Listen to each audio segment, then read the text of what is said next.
And I'm joined now on the phone by David DeGRAW and Dr. Ben Chavis, and we're going to talk about Occupy the Dream and OccupyTheDream.com. David DeGRAW is founder and editor of ampstatus.com, as well as owsnews.org,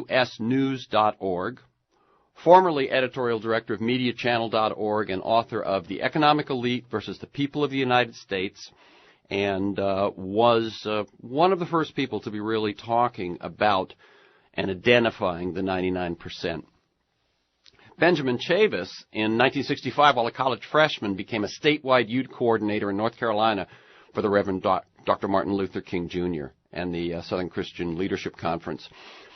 Later, as a chemist, he was a founder of the environmental justice movement. Then he was an organizer of the Million Man March, and since 2001 he's been CEO and co-chairman of the Hip Hop Summit Action Network in New York City, which he co-founded with hip-hop mogul Russell Simmons. How you doing, Terrence? Great to be on, thanks. Very good. And Dr. Ben Chavis. Yes, Terrence, thank you, and greetings to all the brothers and sisters there on the West Coast. Okay. I'm going to ask you, I'll bounce back and forth between the two of you, but I'm going to ask you first, Dr. Chavis. From your end, how did Occupy the Dream happen? Well, we were all inspired by Occupy Wall Street. As a lifelong foot soldier in the civil rights movement from the 1960s up until now, when I saw what was going on at Occupy Wall Street in September of last year, I was really inspired.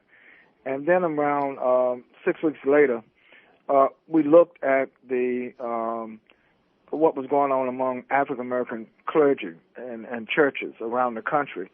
And a sort of a spirit was ignited, or I should say reignited. We're getting ready to celebrate the national holiday for Dr. Martin Luther King Jr. And as one who worked with Dr. King, I've always maintained that his dream was a dream ultimately about economic equality, economic justice, economic empowerment, this whole concept of the beloved community. So the whole, not only thing, but why we call it Occupy the Dream, it was inspired by Occupy Wall Street. And the dream is, of course, Martin Luther King's dream of economic equality. And so David, we met with David early on in November, and David was with us at our press conference in Washington, D.C., when we announced Occupy the Dream as a part of Occupy Wall Street. And we're very encouraged. Since December the 14th, Terrence, no short than 1,000 ministers, black ministers, African-American ministers, and some Latinos and others have joined Occupy the Dream. And our first day of action will be on tomorrow, Monday, January the 16th, and we'll be marching on the Federal Reserve banks all over the United States at the 14 places where they have regional headquarters, and then some in other cities where there are no Federal Reserve banks, we'll have days of action in solidarity with the major actions in the 14 cities. So we're very encouraged. I feel I see a revitalization of the whole entire civil rights movement through Occupy the Dream. I find that very exciting, Dr. Ben Chavis. And one thing I was going to ask you was I did a very, very brief bio, but it's certainly just with highlights. You've been involved with a lot of significant moments and significant movements over the years. How does the Occupy 99% movement fit in that progression for you? Well, it is a progression, but I would also say an evolution. I've seen how, the movement for civil rights, the movement for voting rights, the movement for women's rights, the movement for the rights of people with disabilities, the movement for gay and lesbian rights, the movement for empowerment. But I see the 99% movement as being inclusive of the aspirations. We have a serious problem in the United States where the 1%, a small percentage of the 1% hoards all of the wealth of the nation. And in a sense, the democracy, our democracy has been distorted, has been compromised.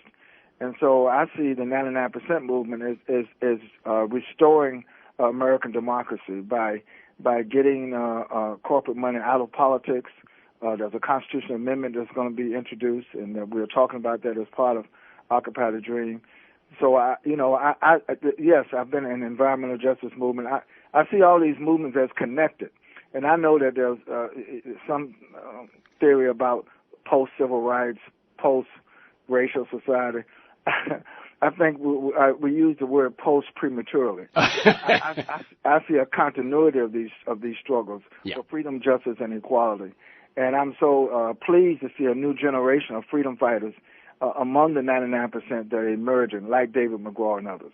Well, Ben, it's interesting that over the years, the thing that had always struck me and many others was the money out of politics piece, that without that all the single issues, environmental, medical, education, race, gender, all of them are going to be on the defense until things change in the way money runs politics. No question about it. And what you're saying is that as you looked at the Occupy movement, the 99% movement, you said finally this one has the potential to be that kind of unifying movement.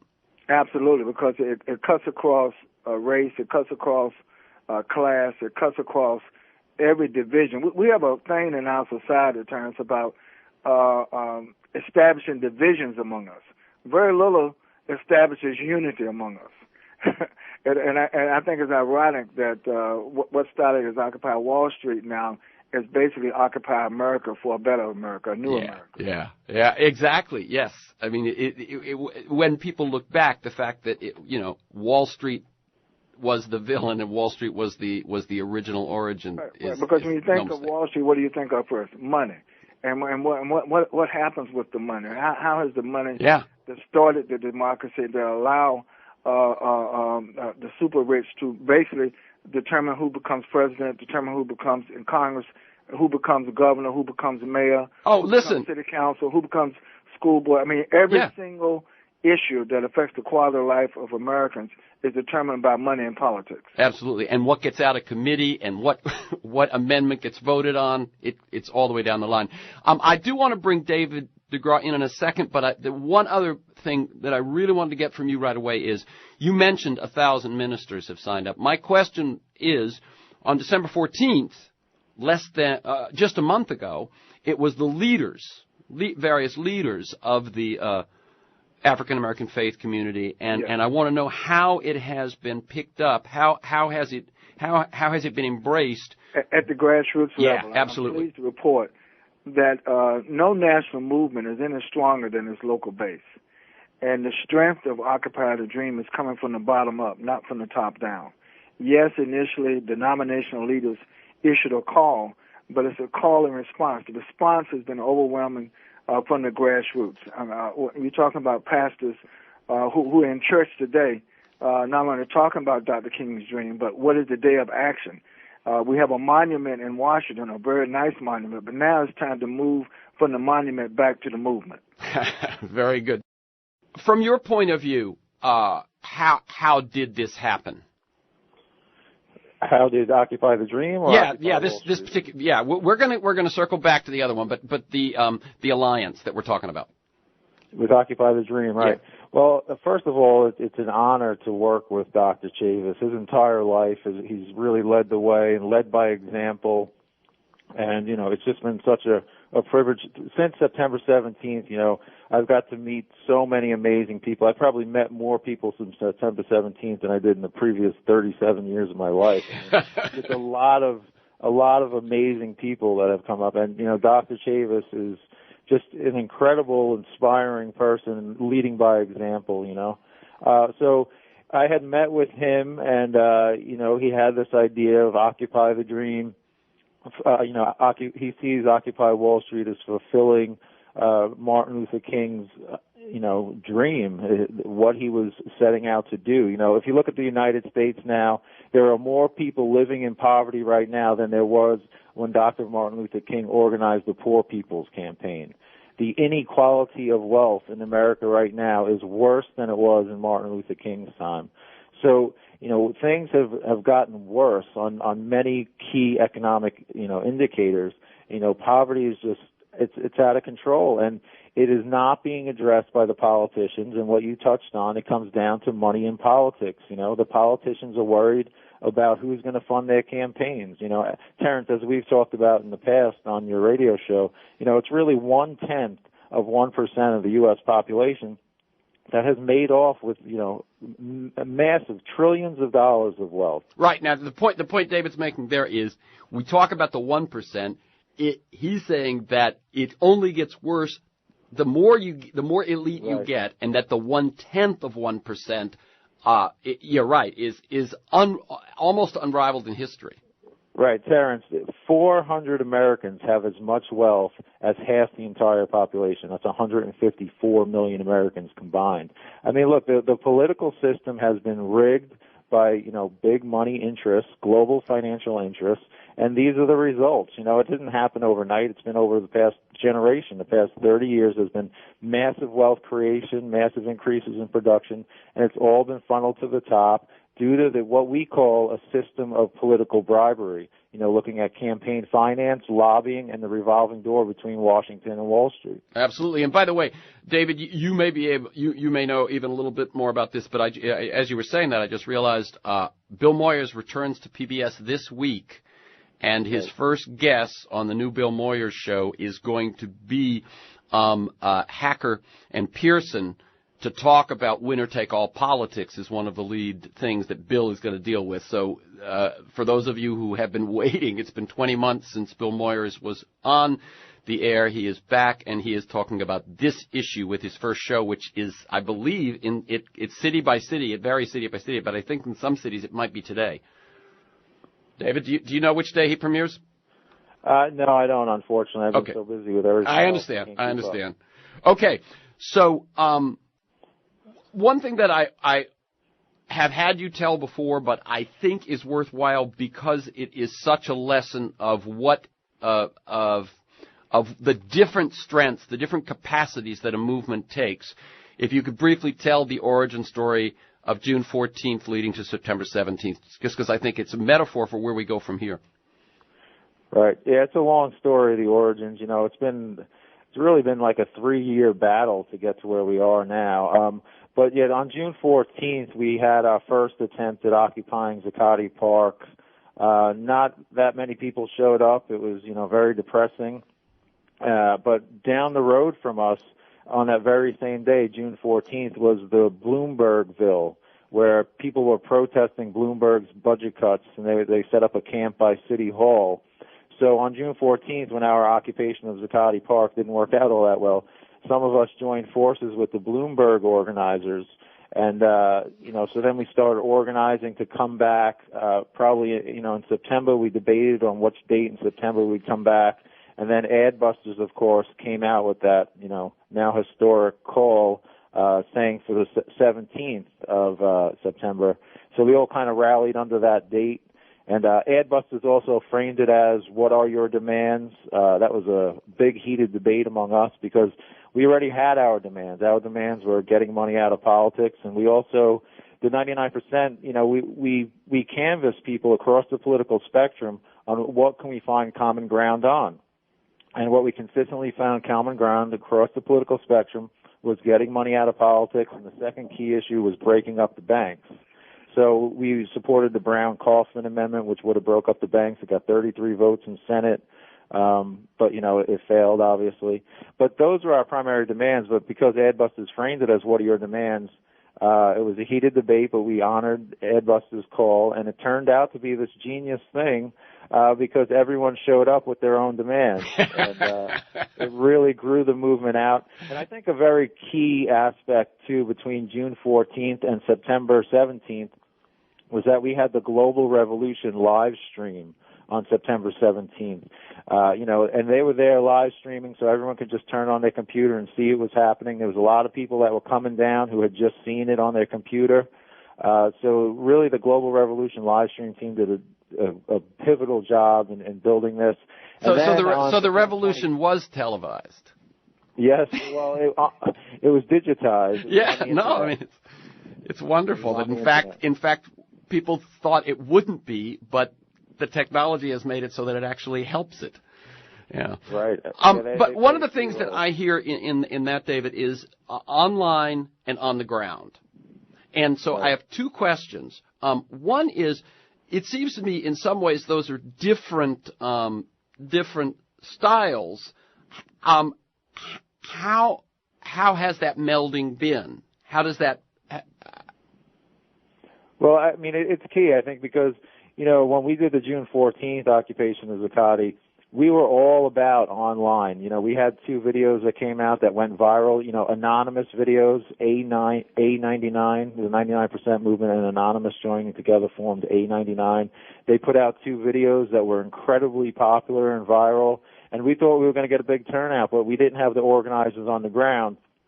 So the online success didn't translate into, bodies on the ground.